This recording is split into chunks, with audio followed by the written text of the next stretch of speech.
Bismillahirrahmanirrahim. Assalamualaikum warahmatullahi wabarakatuh. Halo anak-anakku semuanya. Gimana kabarnya selama di rumah aja? Bertemu lagi dengan Pak Ihsan di pembelajaran tematik, yaitu kita akan mempelajari tema 8 subtema 1 tentang lingkungan tempat tinggalku. Nah, sebelum kita mulai pembelajaran kali ini, alangkah lebih baiknya kita semua membaca basmalah secara bersama-sama. Bismillahirrahmanirrahim. Nah, setelah kita membaca basmalah, langsung saja kita lanjut ke pembelajaran kita hari ini. Pembelajaran yang pertama yaitu tentang bahasa Indonesia, yaitu menjelaskan teks fiksi beserta unsur-unsur pembentukannya. Nah, di setiap daerah di Indonesia pasti memiliki cerita rakyat yang memiliki ciri khas daerahnya masing-masing. Cerita rakyat termasuk salah satu jenis teks fiksi. Teks fiksi itu apa? Teks fiksi adalah teks yang berisi rekaan atau khayalan yang tidak berdasarkan dengan kenyataan. Nah, berikut adalah unsur-unsur dari teks fiksi, yaitu yang pertama ada unsur yang pertama, tema. Tema merupakan dasar cerita atau sesuatu yang menjadi pokok terbentuknya suatu cerita. Kemudian ada yang kedua adalah tokoh. Tokoh itu adalah pelaku cerita atau sesuatu yang mengalami peristiwa di dalam suatu cerita. Unsur yang ketiga yaitu ada alur. Alur merupakan rangkaian peristiwa atau kejadian yang terdapat dalam suatu cerita. Kemudian yang keempat ada latar. Latar adalah keterangan yang menjelaskan keadaan dalam suatu cerita. Nah, latar ini ada dibagi menjadi tiga, yaitu ada latar tempat, latar waktu, dan latar suasana. Kemudian ada amanat. Amanat ini merupakan pesan-pesan yang terkandung dalam sebuah cerita. Nah, sekarang kita akan menjelaskan jenis-jenis teks fiksi. Berikut adalah jenis-jenis teks fiksi. Yang pertama yaitu ada cerita rakyat. Nah, cerita rakyat ini merupakan cerita dari zaman dahulu yang hidup di kalangan masyarakat dan diwariskan secara lisan. Cerita rakyat ini dapat dibedakan menjadi 5 jenis, yaitu cerita jenaka, mite, fabel, legenda, dan juga sage. Nah, kita akan membahas satu persatu dari kelima jenis cerita rakyat ini. Yang pertama, cerita jenaka. Cerita jenaka adalah cerita penghibur yang membangkitkan tawa, jenaka, keriangan, atau sindiran. Nah, contohnya yaitu cerita Sikabayan dan cerita Abu Nawas. Kemudian yang kedua ada mite. Mite adalah cerita yang mempunyai latar belakang sejarah, dipercayai oleh masyarakat sebagai cerita yang benar-benar terjadi, dianggap suci, banyak mengandung hal-hal ajaib, dan umumnya ditokohi oleh dewa. Nah, contohnya cerita tentang Nyai Roro Kidul dan kisah tentang Dewi Sri. Kemudian yang berikutnya ada fabel. Nah, fabel adalah cerita yang menggambarkan watak manusia yang tokohnya diperankan oleh hewan. Contohnya cerita Kancil dan Buaya, cerita lomba, kelinci, dan siput. Kemudian yang keempat ada legenda. Legenda adalah cerita rakyat pada zaman dahulu yang ada hubungannya dengan peristiwa sejarah. Contohnya cerita terjadinya Rawa Pening dan cerita asal-usul nama Banyuwangi. Yang berikutnya adalah sage. Sage adalah cerita rakyat yang bersifat legendaris tentang kepahlawanan atau petualangan yang mengagumkan. Contohnya cerita Tutur Tinular dan cerita Joko Tingkir. Nah, jenis-jenis teks fiksi berikutnya selain cerita rakyat tadi yaitu ada cerpen. Cerpen adalah cerita pendek yang berisi cerita tokoh pada suatu kejadian. Novel adalah cerita rekaan yang berisi rekaan peristiwa kehidupan seseorang beserta orang-orang yang berada di sekelilingnya. Nah, tadi jenis-jenis teks fiksi tadi kita ulangi, ada cerita rakyat, cerpen, dan novel. sekarang kita akan menjelaskan tentang amanat dalam teks fiksi. Amanat merupakan pesan yang terkandung dalam suatu cerita. Amanat ini dapat dipahami setelah kita membaca keseluruhan teks.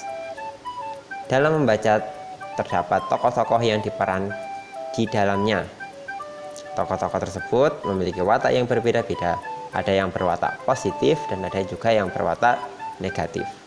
Nah, contoh watak yang berpositif itu adalah wataknya penyayang, rendah hati, suka menolong, jujur. Dan watak yang negatif itu contohnya seperti sombong, kikir, dan pembohong. Menjelaskan tokoh utama dalam teks fiksi. Tokoh merupakan salah satu hal penting dalam sebuah teks fiksi.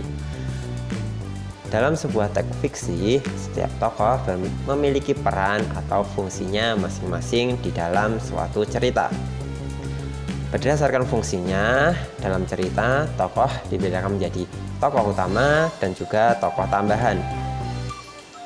Tokoh utama ini biasanya disebut sebagai tokoh sentral.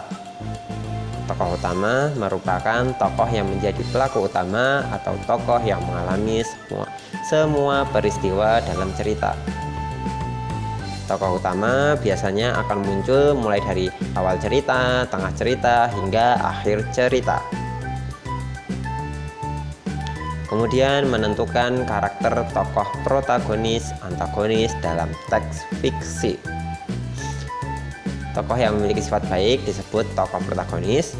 Tokoh yang memiliki sifat tidak baik disebut tokoh antagonis. Tokoh utama adalah tokoh yang menjadi pelaku utama dan tokoh yang mengalami semua peristiwa dalam cerita. Tokoh tambahan adalah tokoh yang hadir sebagai tokoh pendukung dari tokoh utama. Nah, sekarang setelah bahasa Indonesia kita akan masuk ke pembelajaran PPKN, yaitu menjelaskan karakteristik individu dalam keluarga sesuai gambar. Nah, di lingkungan tempat tinggal kita yang terdekat adalah keluarga. Setiap anggota keluarga memiliki karakteristik yang berbeda satu sama lain.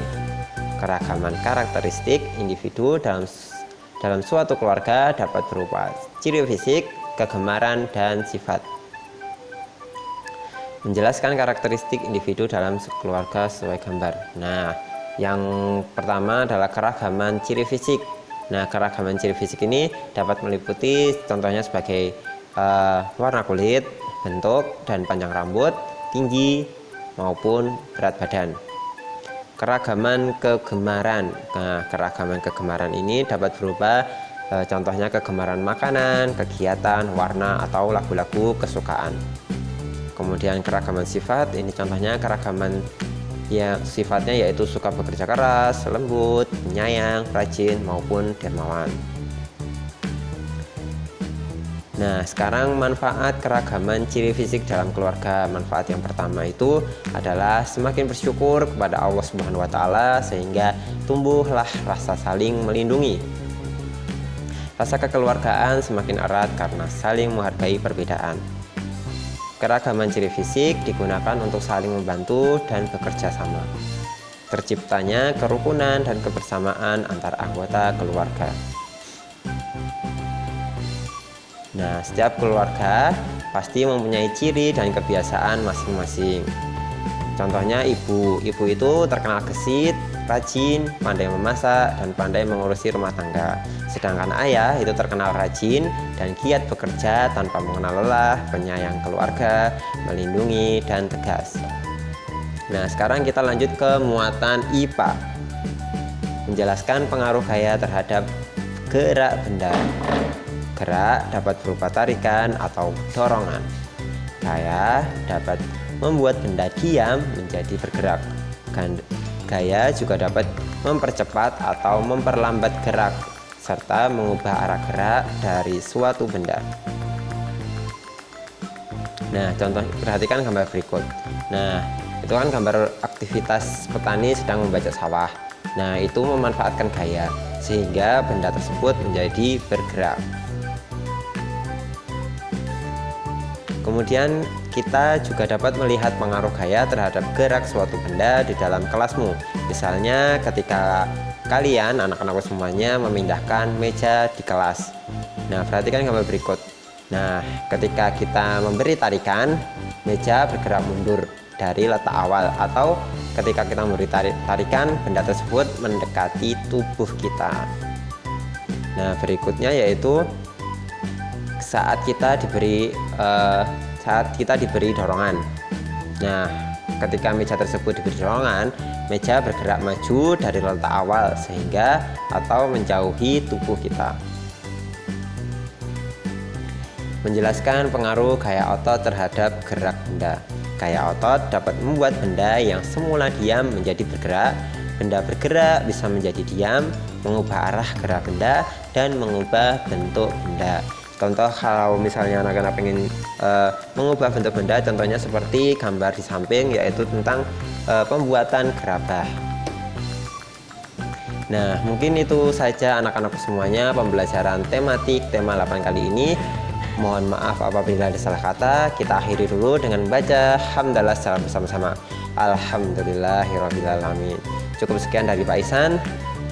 Wassalamualaikum warahmatullahi wabarakatuh.